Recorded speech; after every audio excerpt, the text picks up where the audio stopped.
A very, very warm welcome to yet another Kumekucha video. Information and analysis that is very difficult to find anywhere else. I recommend that you subscribe and you hit the bell button so that you receive notifications every time I have a new video. Karibu sana and enjoy. Nataka kuwashukuru kwa kishukuru chama changu kwa kuniteua kuwa mgombezi wa chama cha Wiper na kwa kiti cha Embakasi South tarehe 5 mwezi wa 4 mwaka huu. City of Nairobi to allow workers in Embakasi that particular day leeway so that they can go and exercise their democratic right. And I want to ask that the voter turnout also be high. And so ODM had their candidate who went all the way to court. And I would want, of course, at this stage, he's got his own democratic right. But in the interest of what is happening in the country, I would hate to see a situation, and I think that's why Jubilee did not want to present a candidate.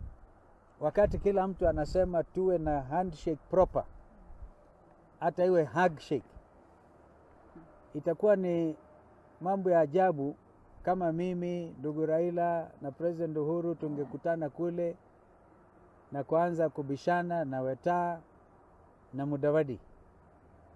And so I have made this point very plainly. And I think that Sumra himself can do this country a great favor. In fact, you emerge as a statesman. If he was to say, nimeenda kotini, koti imenipa haki yangu, lakini haki hiyo cannot be translated. Watu wamekasirika kwa ground. Wamekasirika na huyu bwana atapigiwa kura ya hasira. The only seat Wiper iko nayo hapa Nairobi. The only seat. If indeed the coalition means business, they should allow Wiper to retain this seat. If they don't, believe you me, it's going to be rough for our competitors.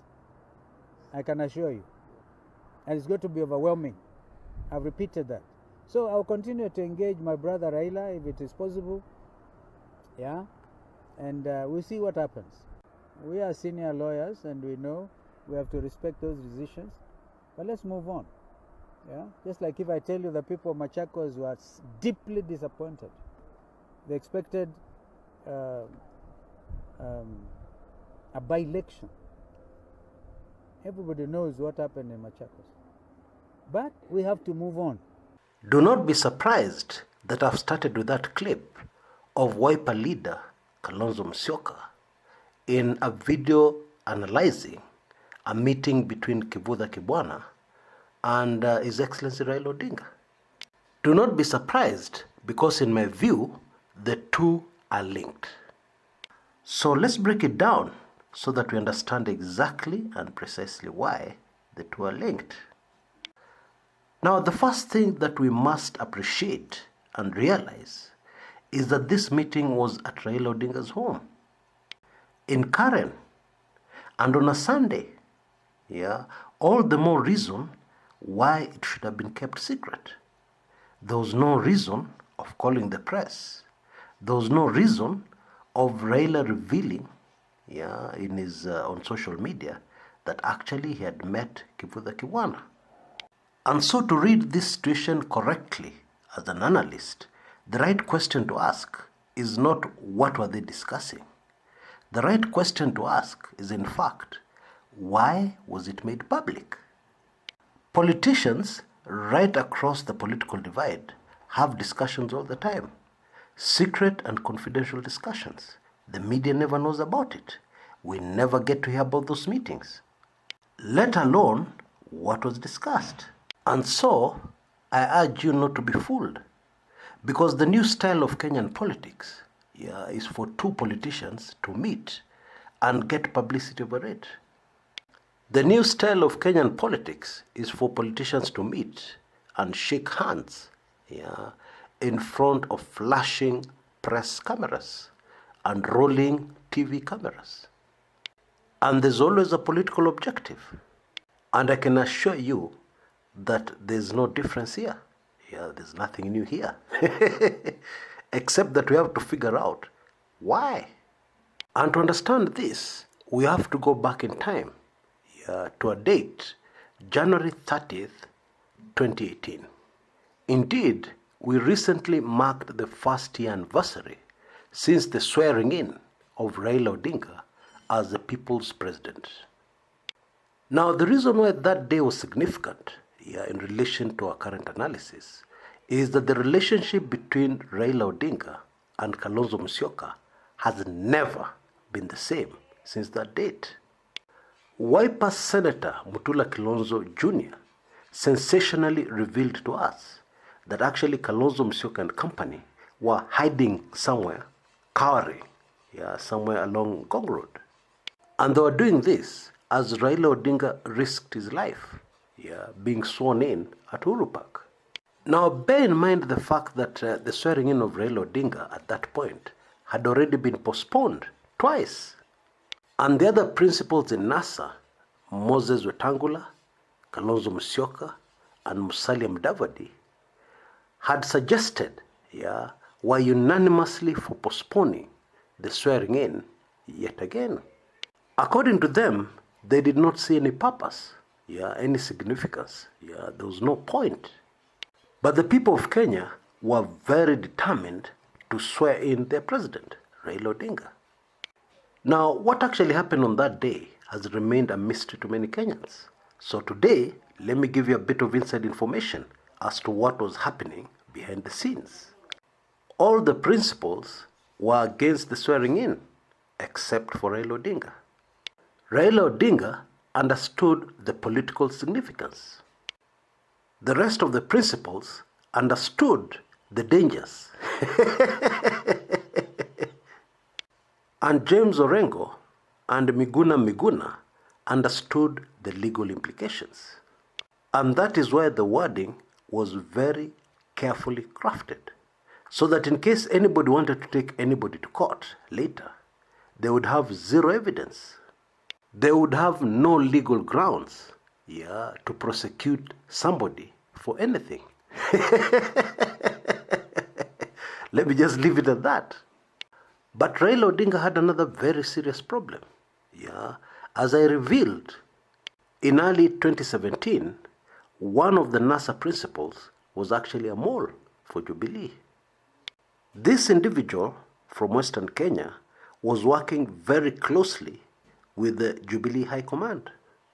It was therefore very obvious that this particular individual would give intelligence information to the Jubilee people, the enemies of Raila Odinga at that time, about the precise time Raila was going to arrive at Uhuru Park, which would have compromised Raila Odinga's security.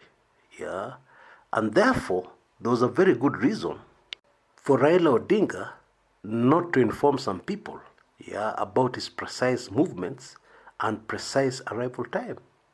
However, the truth is, if any of the other NASA principals had wanted to make it to Uhuru Park on time, they'd have made it. But the truth is, they were not interested. They had cold feet. This was crazy. Swearing in another president when you already have another president who has been sworn in, that's total madness. At least that was their view at the time. Anyway, after the swearing in, the other three NASA principals, Mudavadi, Wetangula, and Kalonzo Musyoka, felt that Raila Odinga had betrayed them. He had gone ahead and been sworn in, knowing very well that there would be a political backlash against the other principals because of Raila's actions.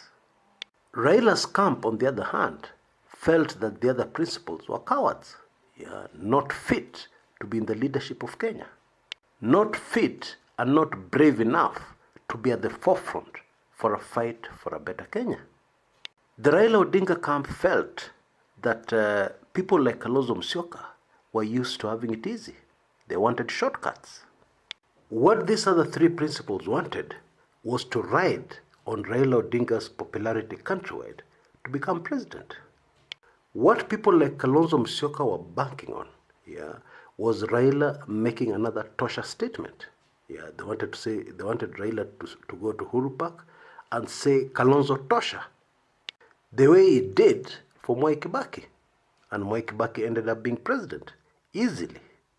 These are the principles refused to understand or failed to understand the reason why and the circumstances surrounding the reason why Raila Odinga had made his Kibaki Tosha statement.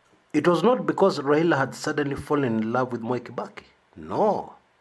The sole reason was to remove the very powerful, draconian, very influential Kanu from power. Remember, Moi was the sitting president and he had fully supported Uhuru Kenyatta, vying on the Kanu ticket to be president after him. He had countrywide state machinery to ensure a victory for Uhuru Kenyatta.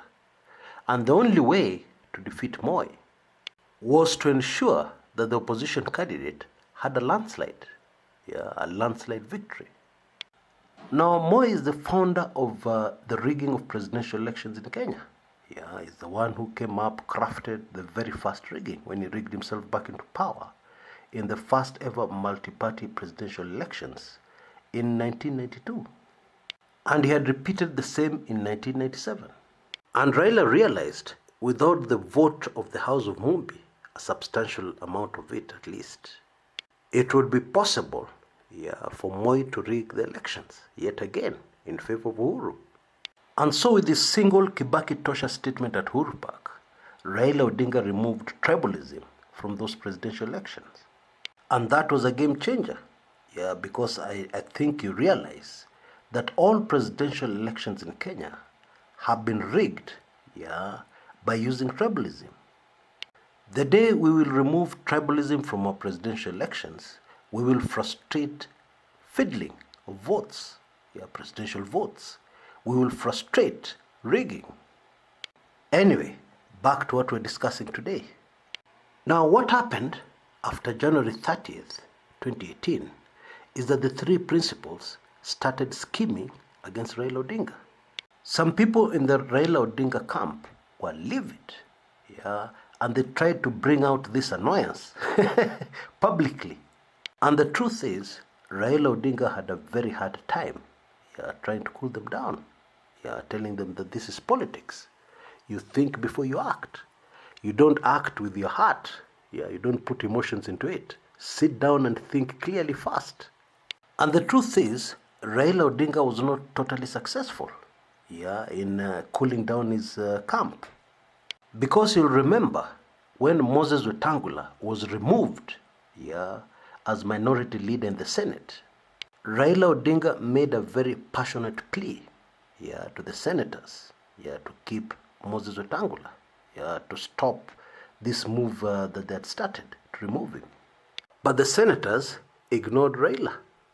Now, with that kind of background, you will fully understand the emotions which are simmering as we await the Embakasi South by-election, which will pit ODM candidate, Ishad Sumra, in fact, the person who has been fighting in the courts to have this particular parliamentary seat election nullified, and current legislator Julius Mawathe. If you listened to the statements from the ODM camp, as they were giving Bwana Sumra his nomination certificate to vie for this Embakasi South parliamentary seat, then you must have heard the following quip. We in ODM are used to fighting for everything we get and everything we have. We're not used to getting things easy.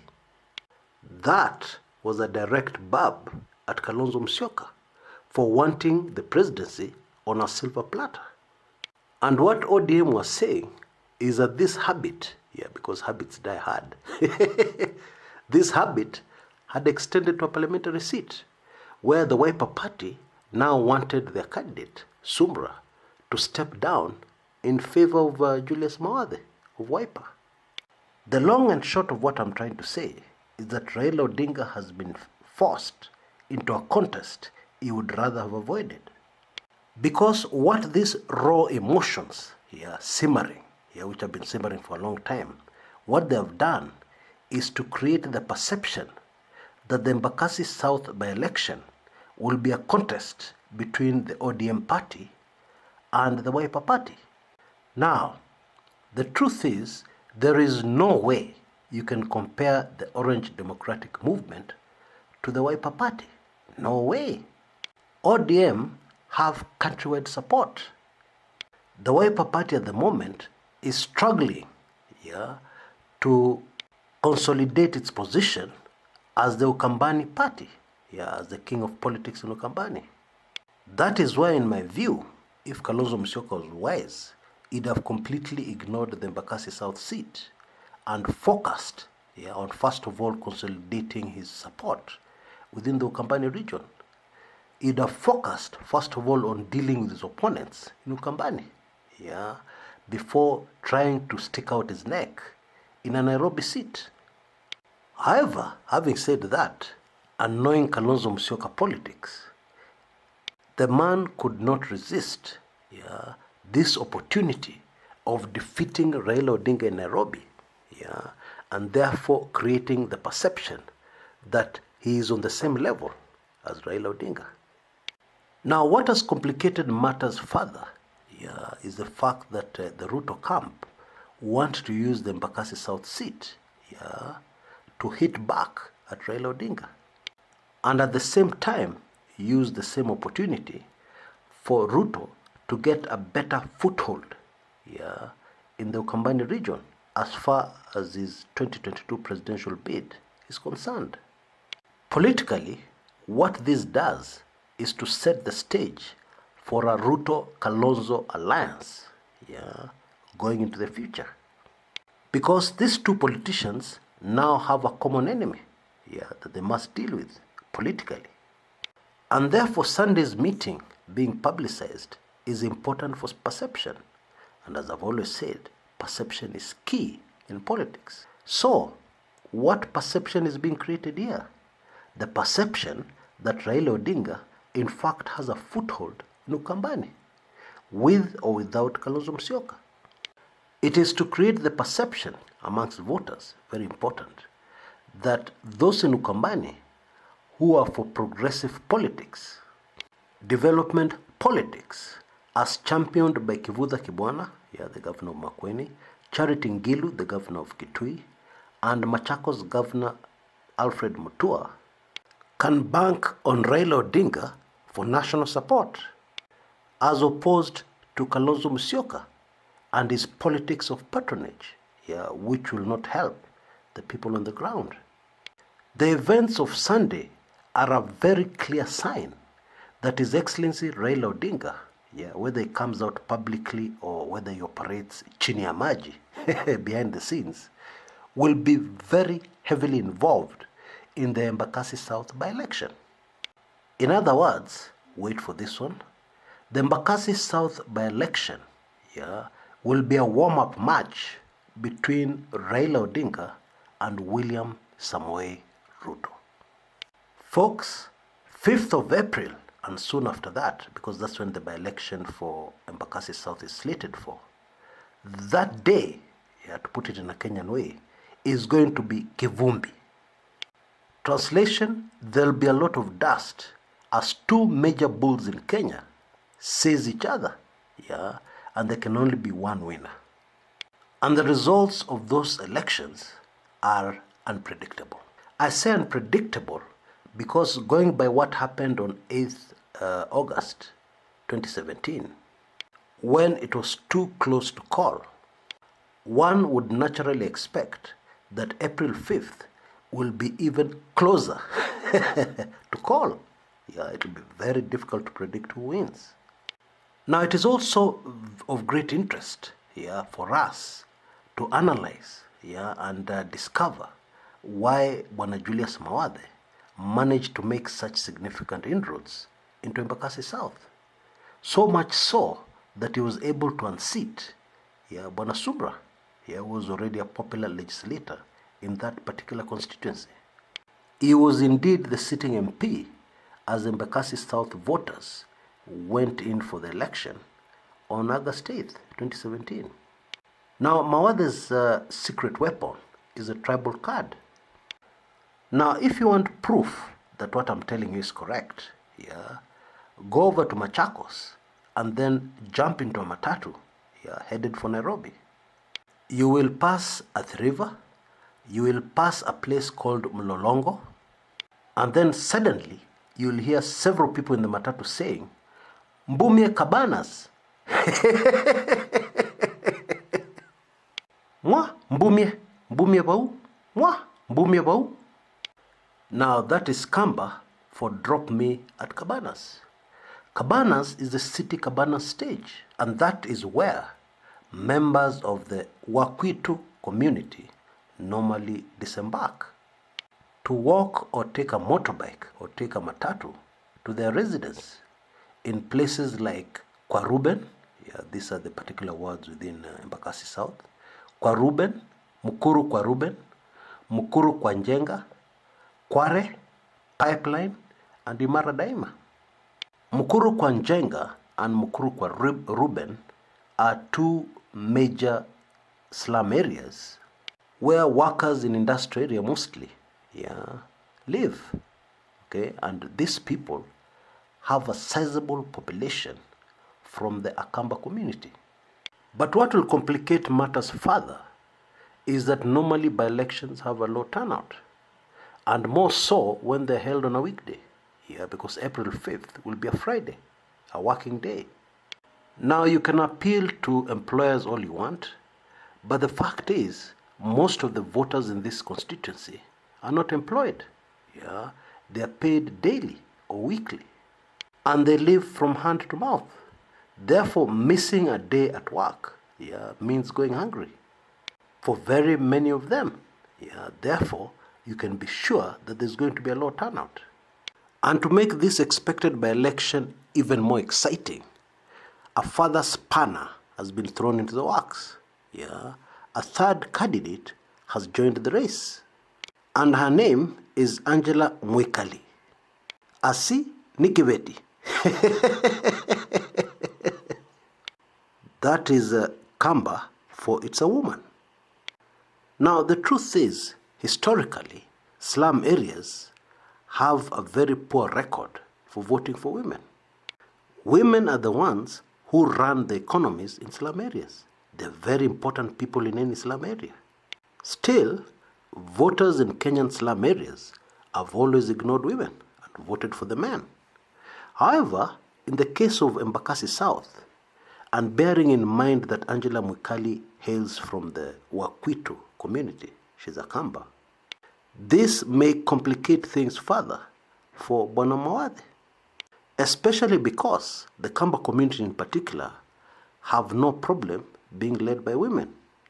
Historically, the Akamba community have had very many women leaders, including the very famous Syokimau. And this is why it is hardly surprising that the woman presidential candidate who has had the best showing so far is one Charity Kaluki Ngilu, when she vied for the presidency in 1997. Despite the influence KANU had then in Ukambani, mainly based on regular distribution of relief food. In those elections, Charity Ngilu swept most of Ukambani. And I'm very ashamed to say part of our votes came from yours truly and my political lecturer. But I'm happy to inform you that is the last time I voted tribally. And that will be the last time I will never, ever again vote tribally. But in 1997, let me be very honest, I voted tribally. Tribal emotions and tribal demons overwhelmed me. Anyway, that is the position. Embakasi South is going to be very complex. Although I have a funny feeling that Angela Mwikali, if she by any chance shows that she has sizable support, will be bullied and prevailed upon by the Wiper Party to step down for their candidate or to support him. That is the Wiper style of politics. My hope and prayer is that the voters of Embakasi South will not be overwhelmed by tribal demons, but instead they will vote for the best candidate, the best man or woman for that particular seat. My hope and prayer is that they will totally ignore the outsiders, who are invading their constituency with their own personal agendas. But of course, I fully appreciate the fact that my prayer is very wishful thinking politically. Until next time, this is Chris Kumekucha.